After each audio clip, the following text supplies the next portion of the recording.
Hi hello ನಮಸ್ಕಾರ ಸ್ನೇಹಿತರ. ಇಲ್ಲಿ ಕೊನೆಗೂ ಅಜಿತ್ ಮತ್ತು ಭೂಮಿ ಇಬ್ಬರ ರಹಸ್ಯ ಹೊರಬಿತ್ತ.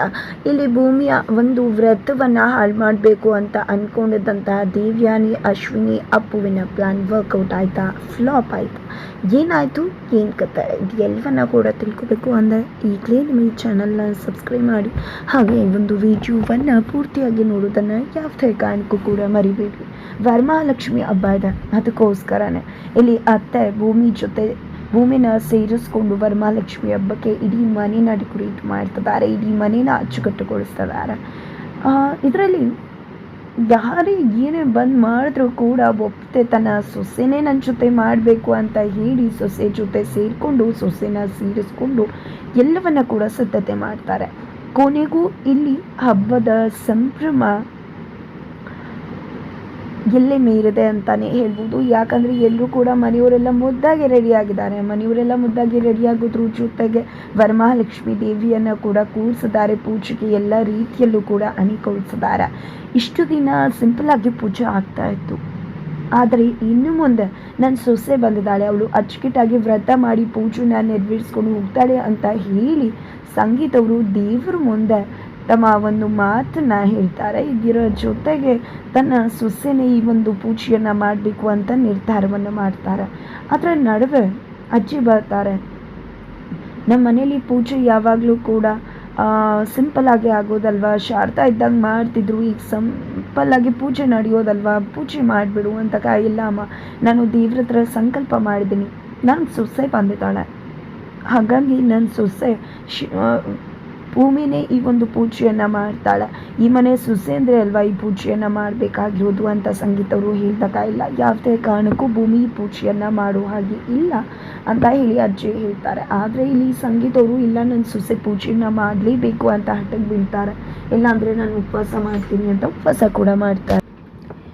ತದನಂತರ ಇಲ್ಲಿ ಅಪ್ಪು ಮಾತ್ರ ಈ ಒಂದು ಪೂಜೆ ಆಗಲೇಬೇಕು, ಭೂಮಿ ವ್ರತ ಮಾಡಲೇಬೇಕು ಅಂತ ಹೇಳಿ ಅಶ್ವಿನಿ ಹತ್ರ ಹೇಳ್ತಾರೆ. ಏನಿದು ಅಪ್ಪು, ನನಗೆ ಅಜ್ಜಿಗೆ ಹೇಳಿದಾಗ ತುಂಬ ಖುಷಿ ಆಯಿತು, ಅವಳು ವ್ರತ ಮಾಡೋದು ಬೇಡ ಅಂತ. ಆದರೆ ನೀನು ನೋಡಿದ್ರೆ ವ್ರತ ಮಾಡಲಿ ಅಂತಿದ್ಯಲ್ಲ ಅಂತ ಹೇಳಿ ಅಶ್ವಿನಿ ಹೇಳಿದಾಗ, ನೋಡುವ ಅಶ್ವಿನಿ, ಈ ವ್ರತ ಮಾಡಬೇಕು, ಈ ವ್ರತ ಮಾಡಿದವರು ಕಟ್ಟುನಿಟ್ಟಾಗಿ ಅದರ ಪ್ರಿನ್ಸಿಪಲ್ಸ್ನ ಕೂಡ ಫಾಲೋ ಮಾಡಬೇಕು. ಏನಾದರೂ ಆ ವ್ರತನ ಒಂದು ಮೀರಿದ್ರೆ ಖಂಡಿತವಾಗ್ಲೂ ಮನೆಯವ್ರಿಗೆಲ್ಲ ಕೆಡಕಾಗತ್ತೆ. ಅದೇ ಕಾರಣಕ್ಕೋಸ್ಕರ ಇಲ್ಲಿ ಭೂಮಿ ವ್ರತ ಮಾಡಬೇಕು, ಆದರೆ ವ್ರತದಲ್ಲಿ ದೋಷ ಆಗಬೇಕು. ಆ ರೀತಿ ನಾವು ಮಾಡಿದ್ರೆ ಖಂಡಿತವಾಗ್ಲೂ ಭೂಮಿ ಖಂಡಿತ ತಪ್ಪು ಮಾಡ್ತಾಳೆ, ಆಗ ಅಜ್ಜಿ ಕೋಪ ಬರುತ್ತೆ, ಶಿಕ್ಷೆ ಕೊಡ್ತಾರೆ ಅಂತ ಹೇಳಿದಾಗ ಇದಕ್ಕೆ ಓಕೆ ಹೇಳಿಬಿಡ್ತಾಳೆ ಅಶ್ವಿನಿ ಕೂಡ. ಹಾಗಾಗಿ ಅವರಿಬ್ಬರು ಸೇರಿಕೊಂಡಿದ್ದೆ ಅಜ್ಜಿನ ಒಪ್ಸೋಕೆ ಹೋಗ್ತಾರೆ. ಮಾಡಲಿ ಬಿಡಿ ವ್ರತನ, ಅದರಲ್ಲಿ ಏನಿದೆ ಅದು ಇದು ಅಂತ. ಆದರೆ ಇತ್ತ ಕಡೆ ಸಂಗೀತ ಅವ್ರನ್ನ ಊಟ ಮಾಡುವಂಥ ಯಜಮಾನ್ರು ಹೇಳ್ತಿದ್ರು ಊಟ ಮಾಡ್ತಿಲ್ಲ, ಭೂಮಿ ಮತ್ತು ಅಜ್ಜಿತೆ ಹೇಳ್ತಿದ್ರು ಮಾಡ್ತಿಲ್ಲ. ಇಲ್ಲ, ನನ್ನ ಸೊಸೆ ಪೂಜೆ ಮಾಡಲೇಬೇಕು ಅಂತ ಹಠಕ್ಕೆ ಬಿಟ್ಟಿದ್ದಾರೆ. ಇದರ ನಡುವೆ ಅಜ್ಜಿ ಬರ್ತಾರೆ. ಏನಿದು ಸಂಗೀತ, ಇಷ್ಟು ಹಠ ಮಾಡೋದ ನೀನು ಅಂದಾಗ, ಇಲ್ಲ, ನನ್ನ ಸೊಸೆ ಪೂಜೆ ಮಾಡೋಕ್ಕೆ ನೀವು ಒಪ್ಕೊಳ್ಳೋ ತನಕ ನಾನು ಹಠ ಮಾಡ್ತೀನಿ ಅಂತ.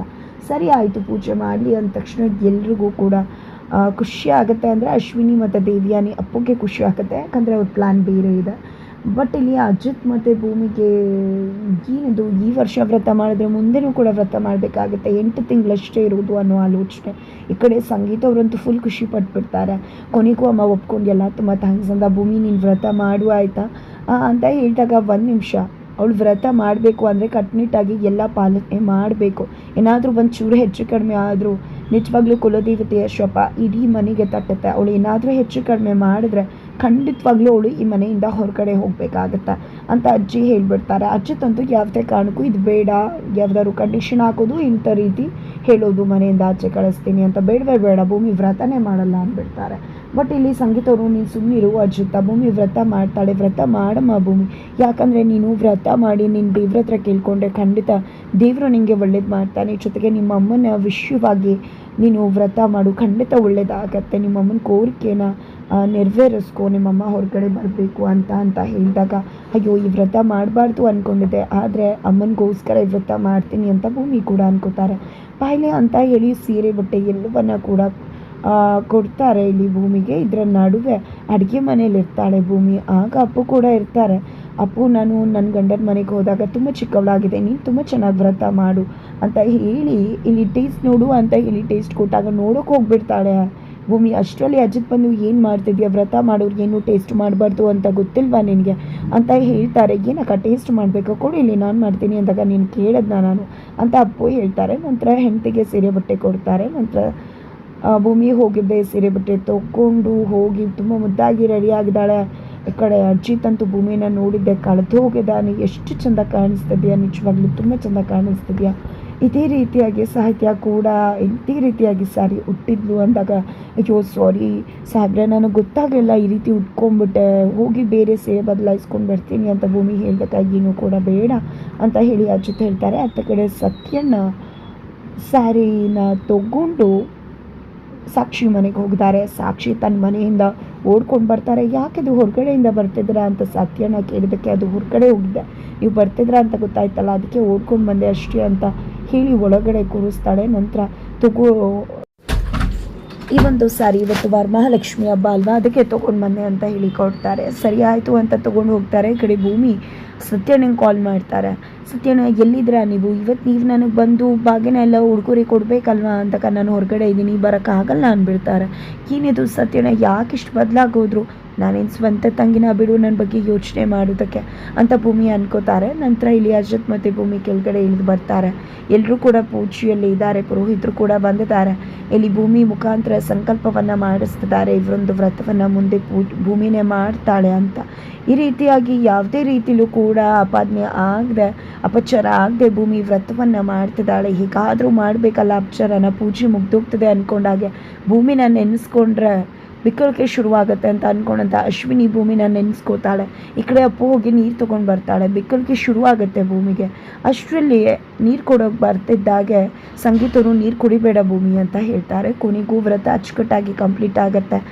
ಪುರೋಹಿತರನ್ನ ಅಜಿತ್ ಮತ್ತು ಭೂಮಿ ಆಶೀರ್ವಾದ ತಗೋತಾರೆ. ಪುರೋಹಿತರು ಕೂಡ ನಿಮ್ಮಿಬ್ರಿಗೆ ಕೂಡ ಒಂದು ಒಳ್ಳೆ ಮಗು ಆಗಲಿ ಅಂತ ಹೇಳಿ ಆಶೀರ್ವಾದ ಮಾಡ್ತಾರೆ. ಅದನ್ನು ನೋಡಿದೆ ಇಬ್ಬರು ಕೂಡ ಶಾಕ್ ಆಗ್ತಿದ್ದಾರೆ. ಇದು ಎಲ್ಲವನ್ನೂ ಕೂಡ ಅಪ್ಪು ಅಬ್ಸರ್ವ್ ಮಾಡ್ತಿದ್ದಾಳೆ. ಹಾಗಿದ್ರೆ ಏನಾಗುತ್ತೆ, ಈ ಒಂದು ವ್ರತ ಕಂಪ್ಲೀಟ್ ಆಗ್ತದಾಗೆ ಅಶ್ವಿನಿ, ಅಪ್ಪು ಮತ್ತು ದೇವ್ಯಾನಿ ಮೂವರು ಕೂಡ ಸೋತು ಮುಖವನ್ನು ತಲೆ ತಗ್ಗಿಸ್ತಾರೆ. ಮೈಯೆಲ್ಲ ಉರ್ತೋಗುತ್ತೆ ಅವ್ರಿಗೆ. ಅದರ ನಡುವೆ ಇಲ್ಲಿ ಅಪ್ಪುಗೆ ಮೊದಲೇ ಅಜಿತ್ ಮತ್ತು ಭೂಮಿ ಮದುವೆನೇ ಆಗಿಲ್ಲ ಅನ್ನೋ ಒಂದು ಡೌಟ್ ಇದೆ. ಅದಕ್ಕೆ ಅವಳು ಕ್ಲಾರಿಟಿ ಕೂಡ ತಗೋತಿದ್ದಾಳೆ ಅವರ ಒಂದು ಹಾವಭಾವದಲ್ಲಿ. ಈಗಲೂ ಕೂಡ ಅದನ್ನೇ ಅಬ್ಸರ್ವ್ ಮಾಡ್ತಿದ್ದಾಳೆ. ಹಾಗಿದ್ರೆ ವರಮಹಾಲಕ್ಷ್ಮಿ ಹಬ್ಬದಂದು ಮನೆಯಲ್ಲಿ ನಿಜವಾಗ್ಲೂ ಭೂಮಿ ಮತ್ತು ಅಜಿತನ ಸತ್ಯ ಹೊರಗಡೆ ಬೀಳುತ್ತಾ, ಎಲ್ಲರ ಮುಂದೆ ಸತ್ಯ ದರ್ಶನ ಆಗತ್ತಾ, ಅಥವಾ ವರಮಹಾಲಕ್ಷ್ಮಿ ಹಬ್ಬದ ದಿನದಂದು ಶಾರದಾ ಅವರು ಮನೆಗೆ ಎಂಟ್ರಿ ಕೊಡ್ತಾರಾ, ಅವರ ಎಂಟ್ರಿಯ ಜೊತೆ ಕತೆಗೆ ಮಹಾ ತಿರುವು ಸಿಗ್ತಿದೆಯಾ, ಏನಾಗುತ್ತೆ ತಿಳ್ಕೊಬೇಕು ಅಂದರೆ ಮುಂದಿನ ವೀಡಿಯೋಗೆ ವೇಟ್